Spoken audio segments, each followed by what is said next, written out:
Ozzy with a green screen. Yeah, baby, we're gonna have some fun with this bad boy. Don't you worry about that. Hello everyone, hope you're all having a wonderful day. And today, guys, I just want to make a quick little video talking about the new status effect amulet that did get recently added into the new DLC. And I think you all might be a little bit surprised at how good this amulet can actually get. Now, if you're a little unsure about the amulet I'm talking about, let me bring you up to speed. The new amulet I would like to discuss today is none other than Timekeeper's Forfeit. On paper, this amulet looks pretty good, giving you a plus 50% increase to all status effect damage, but every time you apply status effect to the enemy, you also apply it to yourself. What the fuck is this piece of shit? So yeah, the negative effect on this amulet is pretty brutal. You're going to be cooking yourself faster than a pack of bloody 2-minute noodles when you apply status effect to any other enemy. So let's be honest, that's a little less than ideal, but surely there's got to be a way to make this amulet work without needing the legendary fragment that makes you immune to all status effect damage. The devs clearly had a plan in mind for this amulet, and I was determined to figure out what that plan exactly was.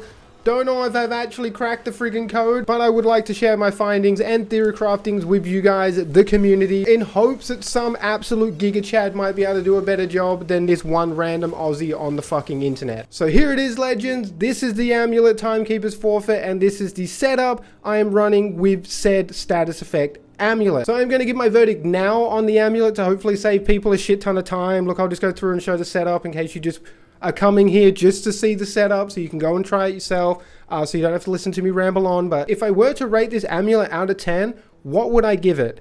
Well, to be fair, I'd actually probably give it about a 6.5 to maybe a 7 out of 10. It's really not that bad of an amulet, and being able to apply status effects to yourself opens up some really cool synergies, and also a lot of rings that I have never ever used before, and I didn't think I'd ever would get to use these. And to be fair, the damage is really respectable with this build. It's not amazing or anything, but given that we do get 50% increase to our status effect straight off the rip, we don't have to like wait for a full moon, jump over a fence, swim in a river to get the 50% increased status effect damage. We just get it. The only negative we get is that every time we apply a status effect, we also apply it to ourselves, which, you know, without the right setup, it can be pretty shitty. Even if the boss has elemental resistant affix, you're still going to get the job very comfortably. I'd probably rate this overall build probably like a B+.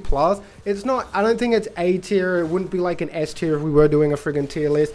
It's high B though. I actually had a lot of fun with this build, and funny enough, applying status effect to yourself, you can actually be pretty defensive and quite tanky as well. So now I am just going to explain the overall setup, why we are taking everything. So I think I've explained the Timekeeper's Forfeit enough. We all know what this does. I am taking the Hane Crystal because we are running a status effect damage build.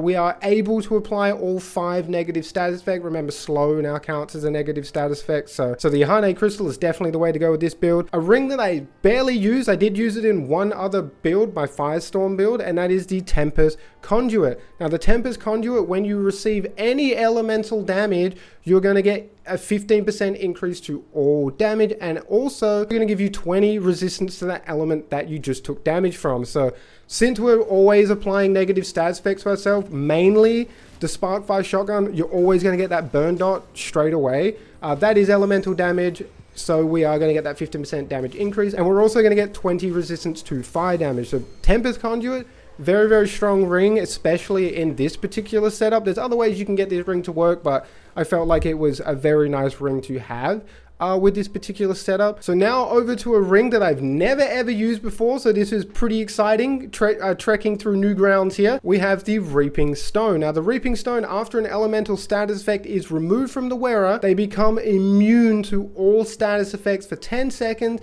and we also get 5% of base damage dealt as lifesteal. So this is actually a pretty strong ring. You get immunity to all elemental status effect damage, so not just us applying status effects to ourselves. If you try and step in fire or you get hit by a lightning barrel, you just will not be affected. And also the 5% base damage lifesteal, when using Eruption or having Way of Kayula up, these two skills are going to be replenishing a lot of your health thanks to Reaping Stone. And then another ring that I've never used is the Embrace of Shahala. Now this ring gives us 15% increased damage reduction when we are suffering from 2 negative status effects. Will actually give you 7.5% damage reduction per status effect, max 2, but we're very easily going to have more than 2 status effects on us at a time. So the Embrace of Shahala, pretty strong, getting that 15% extra damage reduction. So I just felt like this ring was a pretty strong choice. Another really good choice though, one that I was running before I switched to Embrace the Shahala, I feel like that was a little bit better,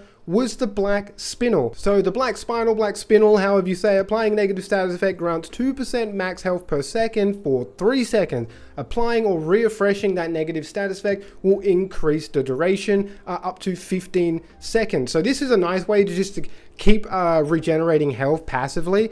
If you stack this with regrowth, you're nearly getting 4% life per second, which is pretty solid. So I was running with this for a little while, but I do feel like the Embrace of Shahala just felt like I was more defensive, even when I'm getting hit by the enemies. Also, the status effects aren't just cooking me so hard like a fucking Sunday roast when I had the Embrace of Shahala on. It could just be placebo. Maybe I was playing good one day, playing not so great the other day, but I do feel like Embrace of Shahala was just a little bit better. I should have mentioned this at the start, but another way that you're able to apply status effects to enemies and just deal more damage is with Ritualist's passive perk, Purge. So whenever you use a relic, you're able to cleanse all negative status effects on you and apply them to anybody in 7.5 meter radius. You can only do this once, so you can't keep reapplying status effect to yourself and keep using relics to keep generating more status effect.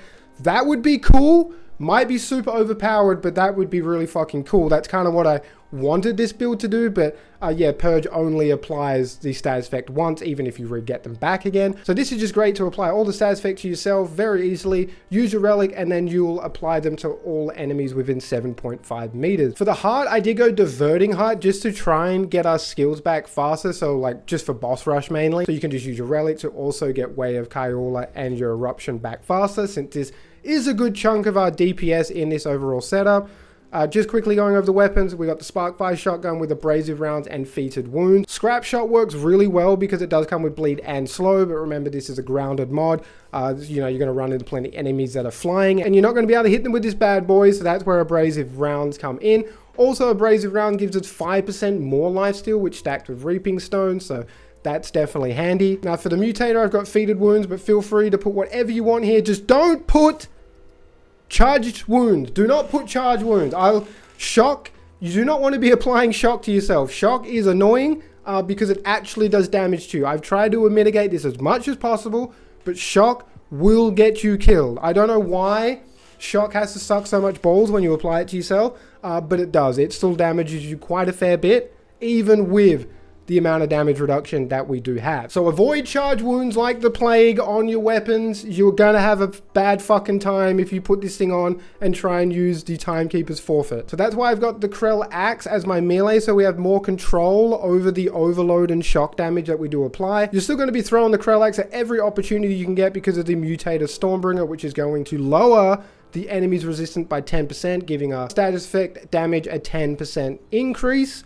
Very nice. And then for the sidearm, we've got the MP60 loaded up with the Flying Bomb Trap and also Time Wave Mutator. I don't think I need to explain Flying Bomb Trap again. I use this in enough of my builds. I think we all know how this mod works. And Time Wave is the main way that we're going to be trying to apply slow to the enemy or the boss. So whenever we use our mod, every enemy within 10 meters is going to get slowed for 5 seconds. This can only happen once every 10 seconds. So you do have a 5-second downtime, which gives you enough time for your Flying Bomb Trap to actually regenerate its mod power again. So you can use it again and then hopefully slow the enemies, which will give you the maximum amount of damage from a Ahane Crystal. Now, last but not least, and this video has already probably gone on way longer than it needed to be. So if you take Alchemist and you use the Vial of Stone Mist, this actually gives you immunity to status effect damage. So if we go ahead and apply status effect and then use Vial, it will get rid of those status effect and it will give us Reaping Stone buff first. Now, once this duration goes down, then Stone Vial will start ticking down. There you go, you can see that straight away. I'm not sure if this is an intended synergy or it's meant to work this way. I feel like someone out there might be able to figure out how to make this viable with this particular setup, but I will show it again for you guys. There you go, what status? We're removing the status, we get Reaping Stone, we need to wait for that buff's duration to finish, and then Stone Mist duration will start ticking down. interesting little synergy I found while trying to put this setup together. I'm not sure if anyone has found that out before. If they have, I'm going to look like a fucking idiot. But that's cool. I'm sure someone might be able to figure out how to make this work or make it viable. I was trying to, but Ritualist is just too strong, especially with Invoker, and using the skills to maximize your damage output. I'm not going to really go over my traits since this isn't really a build. You can kind of see them all on the side here. I am just going to quickly just glance over them slowly for you, just so you can see what I do have. The main thing I would say is Siphon is really needed. You kind of need regrowth for that health regeneration. Without having this health regeneration, you're always just constantly losing health from your status effects. So felt like regrowth did help with survivability a lot. And then of course kinship. My Prism is nothing to write home about. I've just got status effect damage, skill damage, and also mod damage. The main reason I've gone with 3 damage fragment is because I do have mod power generation and also like damage reduction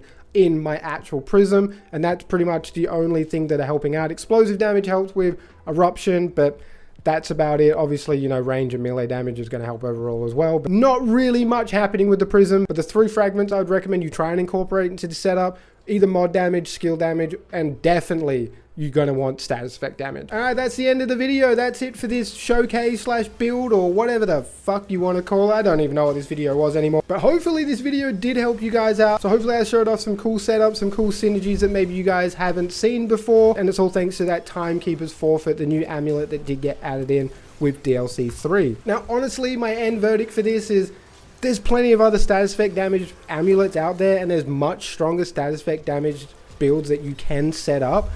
But it was refreshing actually using 3 rings that I barely ever use or have ever touched. That was a cool journey. It was fun to actually test out some different stuff. This is a pretty decent build. I highly recommend you guys try it out. Let me know your thoughts in the comment section below. Like I said, don't expect like crazy amounts of damage, 40-second boss kills. It does get bosses done very effectively. I think most boss kills wouldn't go any longer than 70 seconds, like a minute 10, and you can still get some really quick boss kills as long as the boss doesn't have elemental resistance affix. Let me know your thoughts in the comment section below, and if anyone can make this build better, I would love to hear it. I'm pretty content with what I got, but if someone can make it better, I would definitely love to hear it. Appreciate all love and support as always, guys, and until next time, stay safe. Peace out.